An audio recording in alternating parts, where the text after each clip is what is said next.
Welcome to the BME 3110 Earthworm Dissection demo.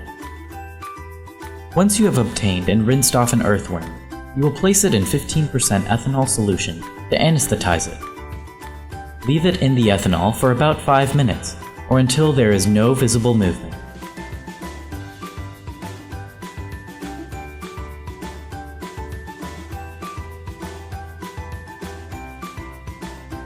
Do not leave the worm in the ethanol for too long, or you will over-anesthetize it, and you won't get any good data for your contractions.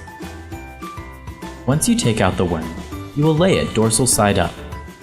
Stretch it out so that it is straight, and pin it down at either end.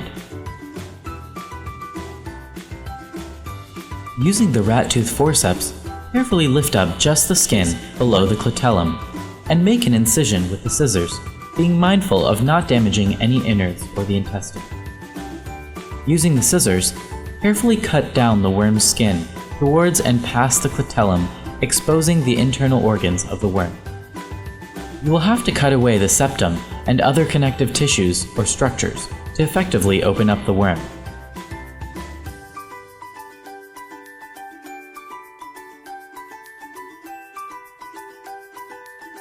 Once past the clitellum, carefully cut until the crop and gizzard are exposed.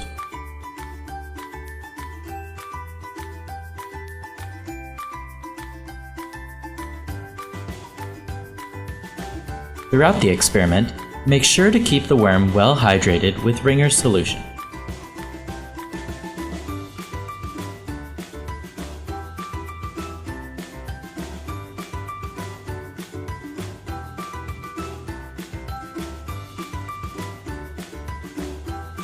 The crop and gizzard are easily identifiable as they lie directly below the seminal vesicles of the earthworm.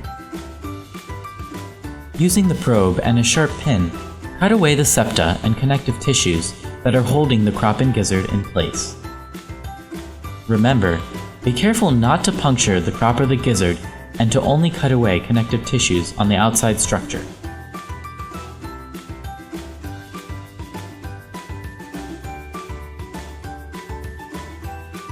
Using the hemostat, take the suturing wire and tie it around both sides of the crop and gizzard.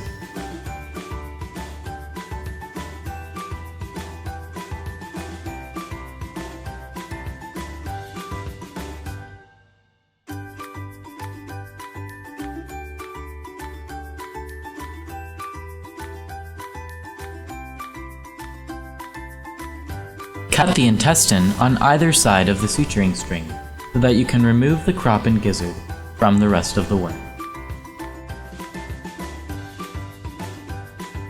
Throughout the experiment, make sure to keep the worm well hydrated with Ringer's solution. Once secured with the wire, make sure to tie the nut and bolt to the end of the suturing string.